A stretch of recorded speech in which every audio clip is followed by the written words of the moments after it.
Do you believe the Earth is flat? I know the Earth is flat. Seriously? Astrology and flat Earth or true Earth are symbiotic. You cannot have one without the other. If you have a ball and you are spinning, flying through space, chasing this fireball, your constellations would change every now and then. And our constellations have never changed. The stars have never changed. We have the same 12 zodiac signs that we had back in the Dendera stones in Egypt over 5,000 years ago. We're not moving. Every single ancient society knew this. The Mayans, the Aztecs, the Hindus, the Egyptians, every single ancient culture knew that we live in a geocentric universe, not a heliocentric where we are spinning, chasing this ball of fire while all of these other planets are rotating around us, while all of these other stars are rotating around us. If that was the case, Polaris would move, number one, which is the North Star, and it doesn't. Number two, all of the constellations would not rotate solely around Polaris, but they do. Therefore, we are the center of the universe. Believing in the Big Bang Theory is something that is very common today, where people think, we're the product of an accident and that, we don't have a creator. We're just here to consume and live our best life and not live up to our potential. But if you're the center of the universe, that means that you're very special. That means that you have a creator who is very conscious and cares about you. And when you see yourself as being watched by these heavenly bodies above you 24/7, you start to take your life a little bit more seriously. There's a lot of things going on underneath the ocean. If you ever fly across the Atlantic to like Qatar or something like that, or Dubai, they have that screen that shows you the scan of the ocean as you're flying over it. Just look at that for a few hours. You'll start seeing things. You'll start seeing what looks like remnants of structures underneath the water, and which is pretty crazy because it's like a scan. So you're seeing what's down there, even if it's dark outside. And some of those things look like remnants of ancient structures that have been destroyed or flooded over or whatever.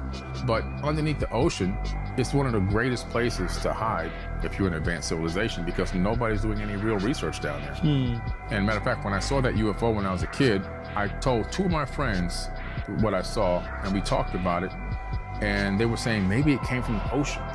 I was like, yeah, maybe it's from the ocean. I think that under the ocean, you'll find a lot of bases there, whether it be alien or ours, I'm not sure. But I think that we will find the best place to hide on this planet is the ocean. Good people have an obligation to study evil. And I still think about it all the time, how easily good people are misled because we have this wrong idea of what evil is. It comes most effectively in the guise of benevolence. The really narcissistic psychopaths are martyr victims, both at the same time, right? And so then they manipulate you with compassion, sometimes claiming they need it and sometimes claiming they're delivering it. The most evil people take the highest good and invert it. And then they cast aspersions on the existence of the highest good. That's what Christ accused the Pharisees of. That's partly why he was crucified, because he told the religious leaders of the time, the Pharisees claimed Mosaic authority, and he said, you're religious only for what it benefits you in the public marketplace. It's complete hypocrisy. Everything you claim to be moral is only for your own self-gratification and aggrandizement.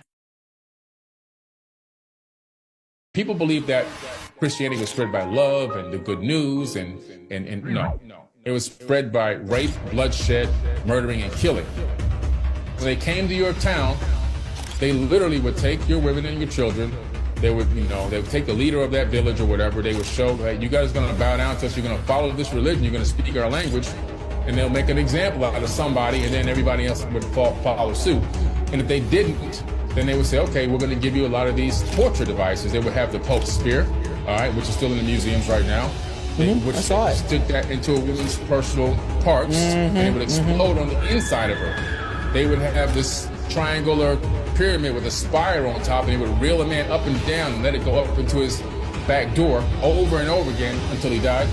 And they had all these torture mechanisms. They tortured and killed over 80 million people over the course of 700 years under the order of the popes, in order to spread love and peace and Christianity all around the planet.